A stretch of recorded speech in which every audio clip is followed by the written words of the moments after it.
ರಾಜ್ಯದಲ್ಲಿ ಮತ್ತು ಬೆಂಗಳೂರಲ್ಲಿ ಅಂತ ವಿಶೇಷವಾಗಿ ಬಂದಾಗ ಎರಡನೇ ಏರ್ಪೋರ್ಟ್ ನಡೆಯುತ್ತಾ ನಡೆಯಲ್ವಾ, ಓಡುತ್ತಾ ಓಡಲ್ವಾ ಏರ್ಪೋರ್ಟ್, ಇದು ಜಾರಿಯಾಗುತ್ತಾ ಜಾರಿಯಾಗಲ್ಲ, ಇಂಥ ಬೇಕಾದಷ್ಟು ಪ್ರಶ್ನೆಗಳಿದೆ. ಇಲ್ಲಿ ಈ ಜಟಾಪಟಿಗೆ ಸಂಬಂಧಪಟ್ಟಂತೆ ಬಿಡದಿಯಲ್ಲಿ ನಿರ್ಮಾಣ ಮಾಡಿಬಿಡ್ತಾರಂತೆ, ಅಂದರೆ ಕನಕಪುರ ಕಡೆಗೆ ನಿರ್ಮಾಣ ಆಗುತ್ತಂತೆ ಅಂತ ಪ್ರಶ್ನೆ ಇತ್ತಲ್ಲ.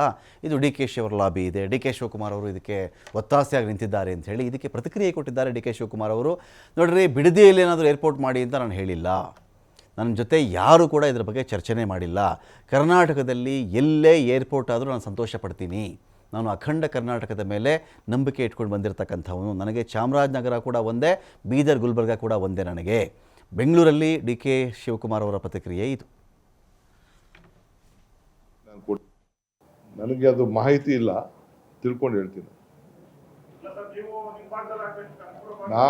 ನಾನು ಯಾವ ಸುದ್ದಿಗೂ ಹೋಗಿಲ್ಲ. ನನಗೆ ಕನಕಪುರನೂ ಗೊತ್ತಿಲ್ಲ, ನನಗೆ ನೆಲಮಂಗಲನೂ ಗೊತ್ತಿಲ್ಲ, ಸೀರಾನೂ ಗೊತ್ತಿಲ್ಲ, ಎಲ್ಲೂ ಗೊತ್ತಿಲ್ಲ.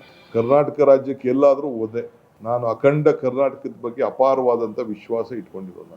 ನನಗೆ ಚಾಮರಾಜನಗರನೂ ಒಂದೇ, ಬೀದರು ಒಂದೇ, ಗುಲ್ಬರ್ಗನೂ ಒಂದೇ. ಕೆಲವು ಆಸೆಗಳನ್ನ ಹೇಳ್ಕೊಳ್ತಾರೆ, ತಪ್ಪೇನಿದೆ ಬಿಡಿ. ನಮ್ಮ ಭೂಮಿ ಬೆಲೆ ಕಡಿಮೆ ಇದೆ, ಅಲ್ಲಿ ಮಾಡಿ ಅಂತ ಹೇಳ್ತಾರೆ. ಅವ್ರು ಸೆಂಟ್ರಲ್ ಮಿನಿಸ್ಟರ್ಗಳು ಅದಕ್ಕೆ ಸೆಂಟ್ರಲ್ ಗೌರ್ಮೆಂಟ್ ಡಿಸಿಷನ್ ತಗೊಳ್ಳೋದು. ನಾನು ಯಾವುದು ಕೊಟ್ಟಿಲ್ಲ. ನಾನು have not involved in anything. ನಾನು ಕೊಟ್ಟಿಲ್ಲ. ಅದಕ್ಕೆ ಮಂತ್ರಿಗಳಿದ್ದಾರೆ, ಅವರೇ ಅದನ್ನು ಹ್ಯಾಂಡಲ್ ಮಾಡ್ತಾರೆ. ನನಗೇನೆ ಅದ್ರ ಬಗ್ಗೆ ಚರ್ಚೆನೇ ಮಾಡಿಲ್ಲ ಅಂತ ಯಾರು.